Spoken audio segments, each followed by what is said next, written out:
Hallelujah,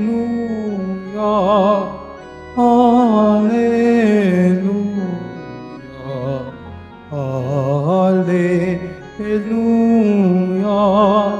Hallelujah.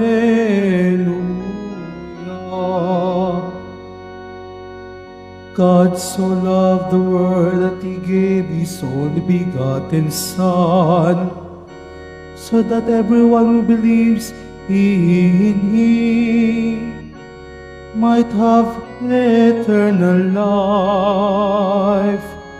Hallelujah, Hallelujah,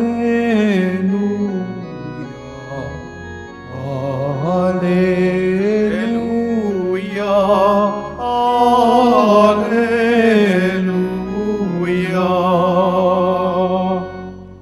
The Lord be with you. And with your spirit. A reading from the Holy Gospel according to Mark. Glory to you, O Lord. On that day, as evening drew on, Jesus said to his disciples, "Let us cross to the other side." Leaving the crowd, they took Jesus with them in the boat, just as he was, and the other boats were with him. A violent squall came up, and waves were breaking over the boat, so that it was already filling up. Jesus was in the stern, asleep on a cushion. They woke him and said to him, "Teacher, do you not care that we are perishing?" He woke up, rebuked the wind, and said to the sea, "Quiet, be still." The wind ceased, and there was a great calm. Then he asked them, "Why are you terrified? Do you not yet have faith?"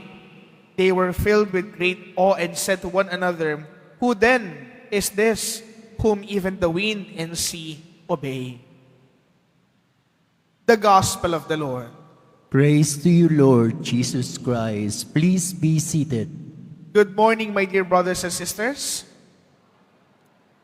Today, we have heard the Gospel of St. Mark about calming the storm by Jesus. Mga kapatid, may tanong po ako sa inyo.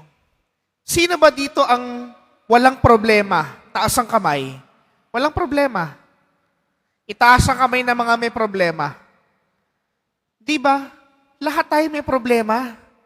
At ang problemang ito ay parang bagyo. Bagyong akala natin hindi natitigil. At wala tayong ibang kinakapitan, kundi ang poong Jesus Nazareno para malampasan natin ang bagyong ito. Hindi naman natin hangad na matapos ang bagyo eh. Ang hangad at dasal natin, Panginoon, sana po malampasan ko, matapos ko, maging matatag ako sa loob ng bagyong ito ng aking problema. Ganyan mga kapatid ang nararamdaman ng mga sinaunang Kristiyano. Kaya po, sinulat ito ni San Marcos upang ipaalala sa early Christian community na maraming problemang haharapin, maraming bagyong sasagupain, at kailangan nila itong lampasan. That's why St. Mark highlighted the image of the disciples were terrified. Takot na takot sila. Hindi nila alam ang gagawin nila. Nangaral naman sila. Natuto naman sila kay Jesus. Kasama naman nila si Jesus. Pero bakit sila natakot? Mga kapatid, hindi sapat na kilala mo lang si Jesus. Hindi rin sapat na naniniwala ka lang kay Jesus. Hindi rin sapat na palagi kang na kay Jesus. Ang tanong sa atin dito, isinasabuhay ba natin ang turo ni Jesus? Isinasabuhay ba natin ang kanyang mga salita?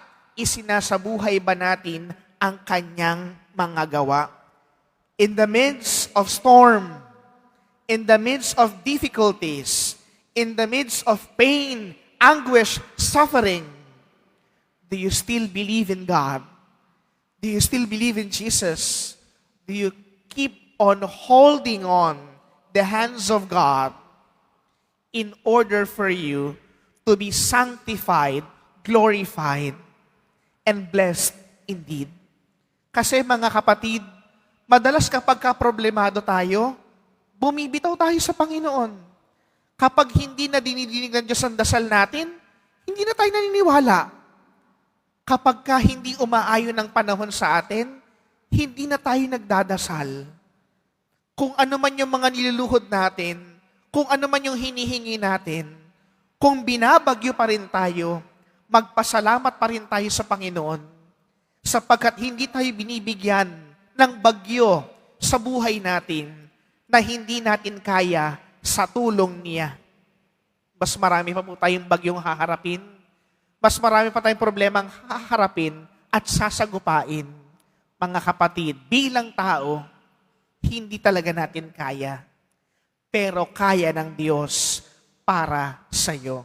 Let us always remember, my dear brothers and sisters, sa huling araw na ito ng Enero, huling araw na ito ng unang buwan ng taon, always remember, God is in control. Ang Diyos ang bahala. Gawin lang natin ang tama. In the name of the Father, and of the Son, and of the Holy Spirit.